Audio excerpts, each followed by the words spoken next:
Chapitre 6, Halacha 8, Lashon Hara. Donc, on continue. Tout ce que on a dit, qu'il faut juger les kafzurkout, bien sûr, sur un homme moyen, au moins moyen, qui en général ne faute pas et de temps en temps il trébuche, mais à plus forte raison si ça a été le Lashon Hara a été dit sur un homme qui craint Dieu, que nous connaissons comme ça. Donc, c'est sûr que dans ce cas-là, on doit toujours trouver des circonstances atténuantes à cette personne, car elle a une présomption plus forte d'innocence que l'autre, c'est-à-dire que on doit toujours imaginer qu'elle avait des bonnes raisons de faire ce qu'elle a fait, et si on croit sur elle du Lashon Hara, on transgresse forcément Kabbalat Lashon Hara. Maintenant, le Chavetz Chaim il fait une première note, et il dit, on va donner un cas duquel les gens vont extrapoler sur d'autres cas. Si quelqu'un sort du Beddin, le Beddin donc c'est l'arbitrage, on va dire, comme ça aujourd'hui c'est plus un arbitrage entre des personnes dans des litiges, mais un arbitrage fait par les lois de la Torah, pas par les lois des Goïm. Et on sait que de juifs doivent d'abord aller dans un Beddin juif de rabbins et pas dans des tribunaux quand ils ont un litige. Alors, si un il est sorti donc coupable par le Beddin l'a déclaré coupable par rapport à l'autre, et il n'est pas content évidemment. Ensuite, quand il sort du Beddin, il trouve son ami, il rencontre son ami, et il lui montre donc le psak din, c'est-à-dire ce que les rabbanim ont écrit comme décision, avec les arguments, et il lise et il le relit, et à chaque fois il s'étonne davantage, et il trouve dans cette décision des chachamim des choses avec lesquelles il n'est pas d'accord, jusqu'à ce que, à la fin, les deux, lui et son ami, décident que le rav de la ville ou bien le beddin de la ville n'est pas compétent pour juger. Et si, en fait, cette personne qui entend, cette personne qui sort du beddin, aller dans le chemin de la Torah Kedosha, lorsque quelqu'un viendrait le voir pour se plaindre comme ça du beddin, il a l'obligation, s'il peut déjà, de lui enlever du cœur tous les ressentiments qu'il peut avoir sur le beddin. Comme quoi, eux, ils tranchent d'après ce qui est marqué dans la Torah, d'après les ta'anot, les arguments de ce que les parties, elles ont dit. Et le dayan, le juge, n'a que ce que ses yeux y voient. Évidemment, il doit appliquer la loi. C'est par rapport au cas, il juge. Et il arrive, souvent, il dit le Chavetz Chaim, que bien que la vérité soit avec l'un, malgré tout, minash shamayim, pour des raisons que le ciel y sait, c'est le deuxième qui va gagner. Bien que la vérité était avec le premier, c'est le deuxième qui va gagner. C'est possible que son mazal est plus fort. Et donc il faut lui dire, il ne faut pas t'en faire. C'est sûr que dans un cas comme ça, Hachem va te rendre cet argent que tu aurais dû avoir au Beddin. Hachem, comme c'est marqué, dit, il me fatigue à rendre l'argent volé à son propriétaire. Des paroles comme ça de consolation pour lui enlever sa tristesse du cœur d'avoir perdu et de lui enlever son ressentiment qu'il a sur le beddin. Mais s'il voit qu'il n'arrive pas à le convaincre, alors au moins lui-même celui qui écoute, il ne doit pas croire du mal sur le beddin. Et c'est une mitzvah de Betzedek Tishvat Amitecha. Encore une fois, il faut juger du bon côté le beddin. C'est sûr que le beddin, il a fait son maximum. Il a tranché d'après les lois de la Torah, d'après les ta'anot, les arguments qui ont été prononcés par les deux parties. Et toujours, il doit imaginer que c'est le beddin qui a raison. Parce que, très souvent, il suffit qu'un argument change un tout petit peu pour que le din y change.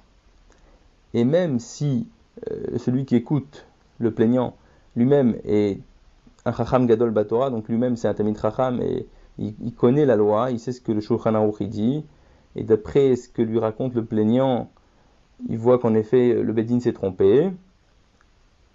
Alors, de deux choses d'une. Soit il peut penser que peut-être le plaignant n'a pas argumenté comme ce qu'il lui dit maintenant au Beddin.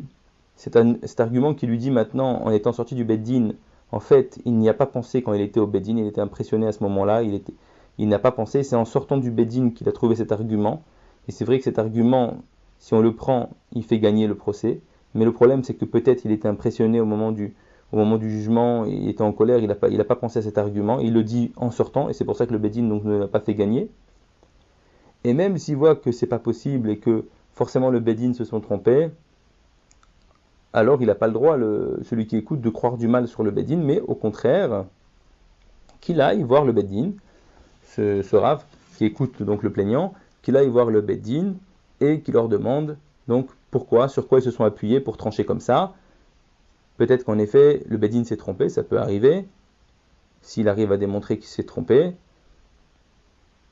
et peut-être même qu'ils vont avouer qu'ils se sont trompés, puisqu'on trouve que dans la Gemara, même des grands Chachamim ont avoué s'être trompés des fois.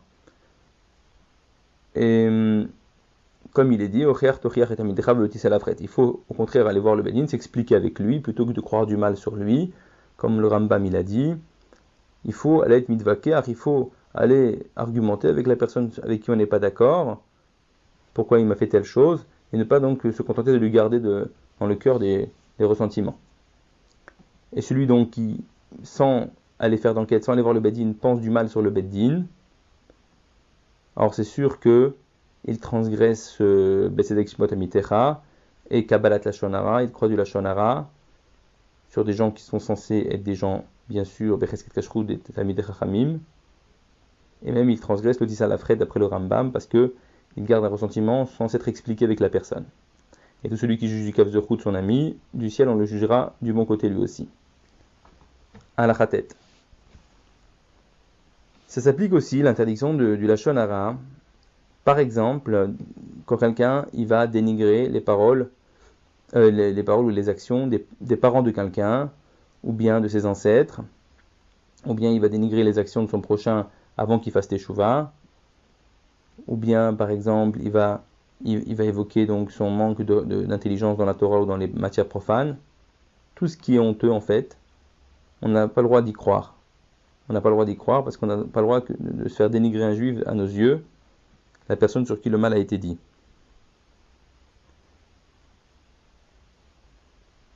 10e halakha, malgré qu'on a expliqué que le Lashon Hara c'est de croire, donc le Issour de Kabbalat Lashon Hara c'est le fait de croire dans le cœur que la chose elle est vraie, ça c'est la source Minatora, mais quand même, attention, les Chachamim m'ont dit que l'Ichush Miyabae, c'est-à-dire qu'il fallait quand même tenir compte un peu du Lashon Hara qu'on entend. Alors ça veut dire quoi ? C'est un peu difficile à comprendre, mais ça veut dire que, en fait, la seule chose qu'on a le droit de faire, c'est d'écouter le Lashon Hara et pour se protéger. Pour pas qu'il nous arrive un dommage. Mais en fait, dans notre esprit, ça ne doit même pas être sous forme de doute. C'est-à-dire qu'on ne doit même pas se dire peut-être bien que c'est vrai, peut-être bien que c'est pas vrai. Pourquoi ? Parce qu'encore une fois, on parle d'un homme qui est Becheskat Kashrut. On parle, la personne sur qui le Lashon Hara a été dit est quelqu'un qui est en présomption d'innocence. On le connaît, c'est pas forcément un tzaddik, mais c'est pas un homme rachat. Donc cet homme-là, il a une présomption d'innocence qui est forte. Et on ne peut pas, avec une parole, lui enlever cette présomption d'innocence. C'est pas possible. C'est pas assez fort, ça fait pas le poids. Mais cependant, la Torah, elle a dit qu'il faut quand même se protéger s'il y a un risque. Alors, j'ai voulu expliquer comme ça, à ma façon. Par exemple, si vous jouez donc à un jeu, on va dire comme la loterie, quoiqu'il y ait des décisionnaires qui l'interdisent, mais bon, ça c'est un autre sujet. On ne peut pas dire que vous allez croire que vous allez gagner, c'est pas possible. Mais d'un autre côté, est-ce que vous allez jeter votre billet de loterie avant que le tirage soit sorti ? Bien sûr que non, parce que vous avez toujours un petit espoir. Mais ça ne s'appelle pas qu'on croit, c'est même pas un doute. Et c'est un peu comme ça ici. C'est-à-dire que, je pense, ça rentre dans Venish Martem Bod Nafshoterem, on doit, il y a une mise dans la Torah, de se protéger au maximum. On ne peut pas prendre de risque. Le moindre risque, on ne peut pas le prendre. Et donc, à partir de là, je n'ai pas le droit de croire du mal, même pas que ce soit un doute, mais cependant, s'il y a un risque, alors je suis obligé de me protéger. Comme on connaît l'histoire dans la Haftara, que Gedalia ben Achikam s'est fait assassiner par quelqu'un, Les gens étaient venus prévenir Gedalia ben Achikam, il lui avait dit attention, un tel veut te tuer. Il a dit non, je ne crois pas, c'est la Shonara, mais il s'est fait quand même tuer. C'est-à-dire que puisqu'il y avait un risque, il devait prendre des précautions, prendre des gardes autour de lui, il aurait dû prendre des précautions. La Torah a dit qu'on ne prend pas de risque quand il s'agit d'un danger. Mais ça ne veut pas dire qu'on doit y croire. Et donc, dit le Chavetz Chaim, on doit continuer à faire du bien avec la personne sur qui on a entendu du mal, évidemment utile, parce que sinon on n'aurait même pas le droit d'écouter. On doit continuer à lui faire du bien comme à n'importe quel juif, parce qu'à nos yeux, sa valeur n'a pas été diminuée en rien du tout. Et les décisionnaires, ils ont dit que donc la seule chose qu'on avait le droit, c'est de se protéger de soi-même ou d'autres personnes. Et donc, c'est la seule chose qu'on a le droit de faire. Ici, il fait une note, le Chavetz Chaim. Et il dit que même si en fait, ici c'est un chidouche aussi, parce que même si en fait, la personne sur qui le Lashon Hara a été fait, c'est un rachat. Donc, comme on a expliqué, un rachat, c'est quelqu'un qui fait des avérotes connues régulièrement. Il n'a pas fait ça une fois, il n'a pas eu un coup de Yetzer Hara, c'est vraiment régulier, il sait que c'est interdit, il le fait quand même. Des avérotes vraiment connues de tous. Mais il y a deux sortes de rachats. Il y a ce qu'on appelle un rachat l'étéavon et un rachat l'éachis. Un rachat l'étéavon, c'est par appétit, faute par appétit de la faute. Et rachat l'éachis, c'est celui qui fait ça pour énerver Hachem. Par exemple, il a 2 steaks, un kasher, un pas kasher, et il choisit de prendre celui qui n'est pas kasher au même prix, la même qualité de viande. Vraiment, il choisit de prendre le pas kasher. Ça s'appelle vraiment l'achis pour énerver Hachem. Celui-là, il est indigne de apikoros. Il n'est même plus considéré comme un juif. Avec toutes les conséquences que cela peut avoir, bien évidemment, s'il touche du vin, etc. En tout cas, maintenant, il y avait un rachat qu'on connaissait dans la ville pour être un rachat, donc l'étéavon, qui est quand même considéré comme un juif, lui, par contre. Il est quand même considéré comme un juif. Et ça a des conséquences. Par exemple, on doit lui rendre un objet perdu, on doit lui donner de la tzedaka, on doit le racheter s'il se fait prisonnier. Et maintenant, certaines personnes sont venues dire sur lui que maintenant, ça y est, il est passé à la catégorie d'au-dessus, il devient l'achis, donc il a apikoros. Alors lui aussi, puisque sa présomption, c'était d'être un rachat, mais un rachat de bas niveau, on va dire, de l'étéavon, par appétit, on n'a pas le droit de croire d'être Mekabel, de croire du Lashon Hara sur lui, et d'imaginer qu'il est passé maintenant à un stade supérieur qui est nouveau et qui serait l'achis. Et donc, on doit toujours continuer à faire les mitzvot qu'on vient de citer avec lui, s'il a été prisonnier ou autre, par exemple. 11e halakha. Tout ce qu'on a dit qu'il fallait être rochesh, le Lashon Hara, c'est-à-dire le craindre, c'est uniquement se garder de la personne en question. Mais chas v'shalom, on n'a pas le droit, on a dit déjà, de croire déjà, et encore moins de lui faire du mal à cette personne sur qui on a entendu du mal, ou de lui faire le moindre dommage, ou la moindre humiliation. Même si c'est un témoin unique, kasher, qui a témoigné au Beddin, ça ne marche que dans les problèmes d'argent pour faire jurer quelqu'un dans certains cas, mais pas dans les domaines de la Lashon Hara.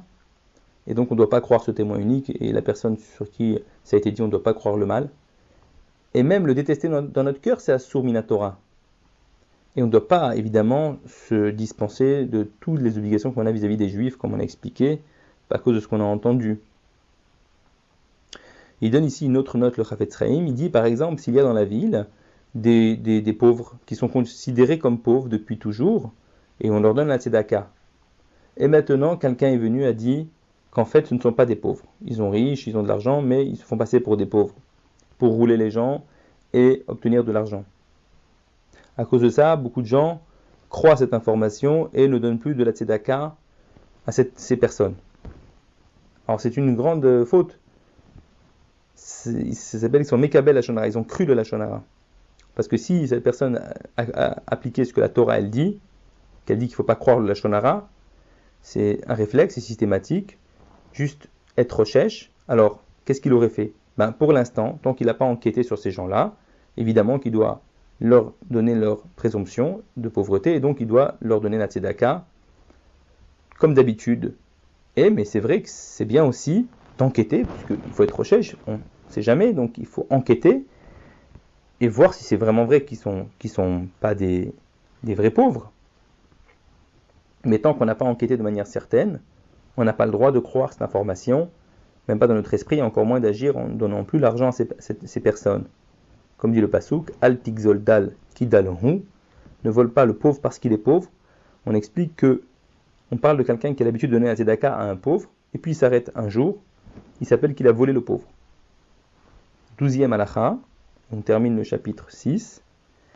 Et si quelqu'un il a transgressé, il a écouté du lashon hara et il a cru du lashon hara, donc il a été mekabel, que ce soit dans le domaine de Ben Adam Lamakom, la relation de l'homme avec Dieu, donc on a dit du mal sur lui dans sa relation de l'homme avec Dieu, ou bien on a dit du mal sur lui dans sa relation entre lui et ses prochains.